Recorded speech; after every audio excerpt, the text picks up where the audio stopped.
माझे गुरु शुक्राचार्य यांचं मार्गदर्शन घेऊन शंभूदेवाकडे मी भक्ती केली. कैलासाच्या पायथ्याशी गेलो.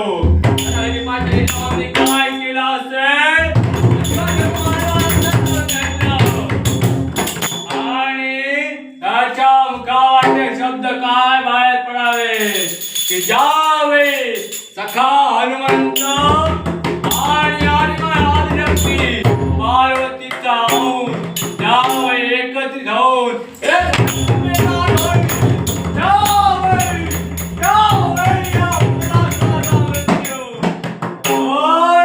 असं कधी झालं नाहीये. तो सखा हनुमंत आहे, तो सेतुबंध रामेश्वरी आणि ती आदिमाया आदिशक्ती आहे त्या कैलासाच्या पायथ्यावर. त्या दोघांचा अंश कधी एकत्र येणार नाहीये. पण यावेळी जेव्हा मी दरबारात आहे त्यावेळी एक प्रसंग मला भेडसावं लागलाय. अनेक यक्ष प्रश्न निर्माण झाले. तो प्रश्न काय असेल तर त्या कपटी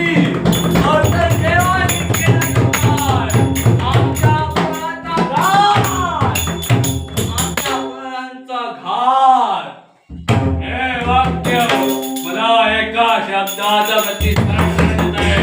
तो शब्द कोणता असेल? अपयश आणि अपयश. हा एक शब्द मला काही वाईट गोष्टीचं स्मरण करत येतोय. आणि तरी वाईट गोष्ट कोणती असेल तर देव आणि दानवांमध्ये झालेला सागर मंथन. या सागर मंथनाचा इतिहास आता इथे प्रकट करण्याचा प्रयत्न करतोय. आणि तो इतिहास काय असावा ज्यावेळी ऋषी मुनींमध्ये ज्याला प्राप्त आहे तो म्हणजे दुर्वास महंत.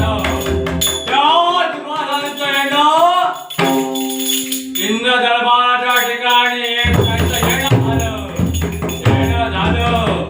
आणि त्यावेळी सर्व देवांचा तो देव दरबार बसून बसलेला होता.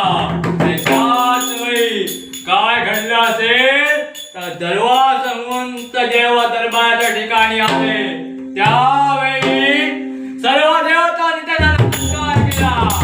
पण तो अविचारी देवेंद्र त्यानं केलं ते काय? त्यांना नमस्कार घातला नाही. एक वेळ दुर्वास महंतांनी ते स्वीकारलं, त्याच्यावर त्याने दुर्लक्ष केलं.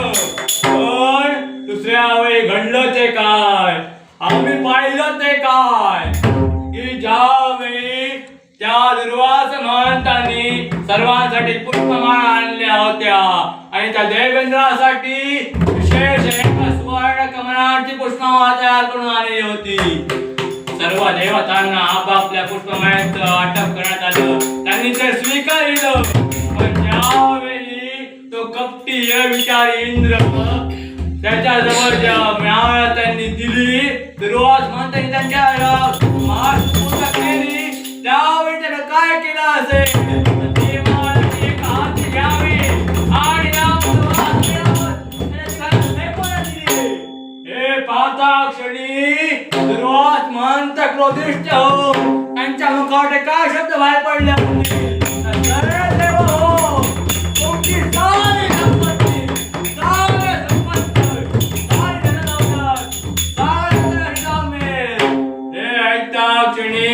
त्या देवेंद्राचा अहंकार नष्ट झाला आणि तो करू लागला तो यातना क्षमेची यातना करत असताना त्यानं काय म्हटलं असेल? दुर्वास महंत मला माफ करा. दयेची भीक माफीची भीक तो मागत होता. पण दुर्वास महंतांनी जरा विचार केला. आपल्या देहाला आपल्या ओळखीला कलंक लागू नये म्हणून त्यांनी केलं काय असेल तर त्यांच्या मुखावाटे पुष्पाची वाणी बाहेर पडली.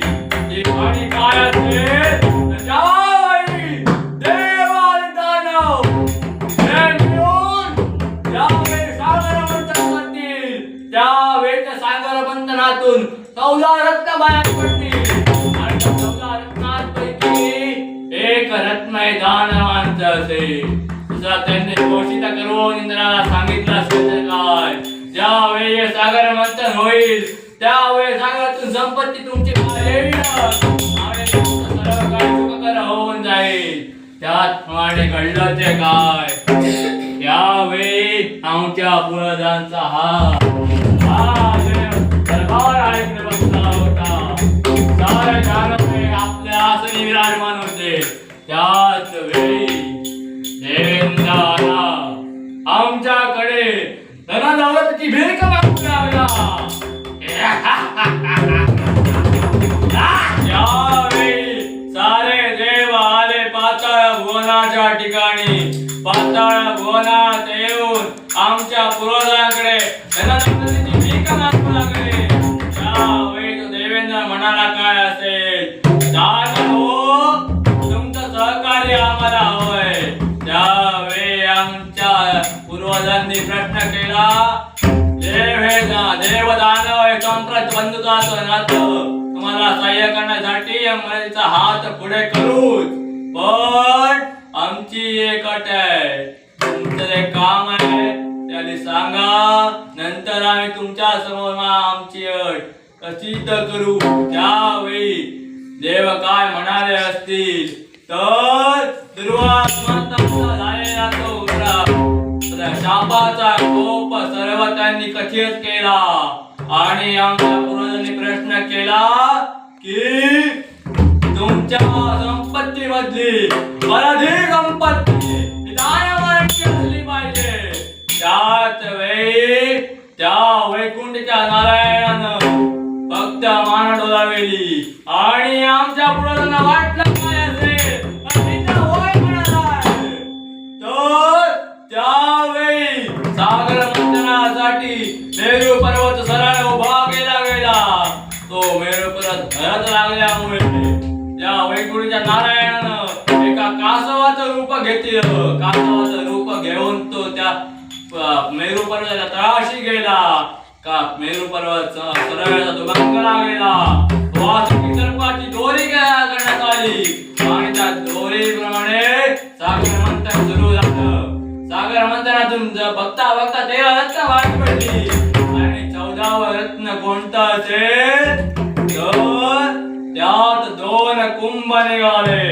त्या 2 कुंभांमध्ये आहे ते काय, एकामध्ये होता अमृत, एकामध्ये मधुरा आणि अमृत कुंभ देवाने घेतला. मदिरेचा कुंभ आम्हा दानवांना देण्यात आला.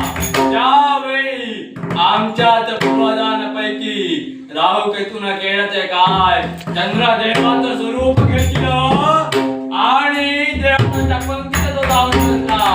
त्यावेळी सर्व रत्नांचं वाटप सुरू होतं. त्यावेळी राहू केतू दैत्य तो बसला होता देवांच्या पंक्तीत आणि त्यावेळी विष्णूने केलं तर काय असेल तर एका सुंदर स्त्रीचं रूप घेतलं आणि त्याच्या हातावर अमृताचा अभिषेक केला.